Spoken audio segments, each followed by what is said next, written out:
Hello നമസ്കാരം, റഫീഖ് കോട്ടുമുക്കാണേ.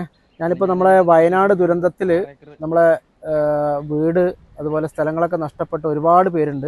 അപ്പം അവർക്കൊക്കെ വീട് വെക്കാൻ വേണ്ടിയിട്ട് സ്വന്തം പറമ്പിൽ നിന്നും 25 സെൻറ്റ് സ്ഥലം, ഏതാണ്ട് 25 ലക്ഷത്തോളം രൂപ വരുന്ന 25 സെൻറ്റ് സ്ഥലം അവർക്ക് വേണ്ടിയിട്ട് വിട്ടുകൊടുത്ത ഒരു പിന്നെ മാതൃകയായ ഒരാളാണ് എൻ്റെ ബാക്കിലുള്ളത്. ഇത് കൂമ്പാറ, അതായത് കൂടരഞ്ഞി പഞ്ചായത്തിലെ കൂമ്പാറ സ്വദേശി, പിന്നെ ചെറുകാട്ടിൽ ജിമ്മി ജോർജ് എന്നാണ് അദ്ദേഹത്തിൻ്റെ പേര്. കോഴിക്കോട് ബിഷപ്പ് ബഹുമാന്യനായ വർഗീസ് ചക്കാലക്കൽ പിതാവിൻ്റെ ഒരു ഔദ്യോഗിക പ്രഖ്യാപനം ഉണ്ടായിരുന്നു. ദുരന്തത്തിൽ വീടും സ്ഥലവും നഷ്ടപ്പെട്ടവർക്ക് വീട് വെക്കുന്നതിന് വേണ്ടി കോഴിക്കോട് രൂപതയുടെ സ്ഥലം നൽകുമെന്ന് പറഞ്ഞു.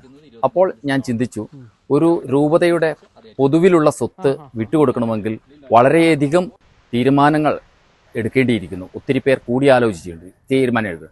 ഒരു വ്യക്തിയായ എനിക്ക് എന്തുകൊണ്ട് സ്ഥലം സ്വന്തം നിലയ്ക്ക് തീരുമാനമെടുക്കാവുന്ന, എന്തുകൊണ്ട് ഞാൻ സ്ഥലം വിട്ടുകൊടുത്താൽ എന്നില്ല എന്നൊരു ചിന്ത എന്നെ ഉള്ളിൽ വന്നു.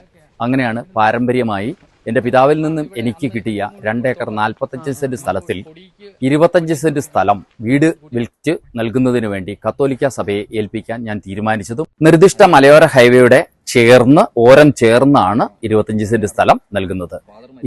ഹൈവേയോട് ഫേസ് ചേർന്ന്, മുഖം ചേർന്ന് വരത്തക്ക രീതിയിൽ 5 വീടുകൾ പണിയണമെന്നാണ് ഞാൻ ആഗ്രഹിക്കുന്നത്.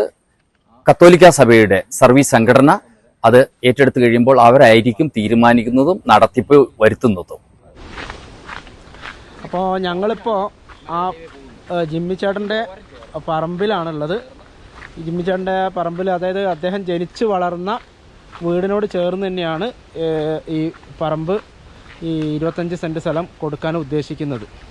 അപ്പോൾ ഇതുപോലെ നമ്മുടെ കേരളത്തിലെ മലയാളികൾ എല്ലാവർക്കും മാതൃകയായിക്കൊണ്ടിരിക്കുകയാണ്. ഏതായാലും ദുരന്തങ്ങളിൽ ആരും ഒറ്റപ്പെടില്ല എന്നുള്ള ഒരു എന്താ പറയുക, ഒരു കൈത്താങ്ങായിട്ട് എല്ലാവരും കൂടെ ഉണ്ടാവുമെന്നുള്ള തെളിയിച്ചിരിക്കുകയാണ് ജിമ്മിച്ചേട്ടൻ. Okay, thank U.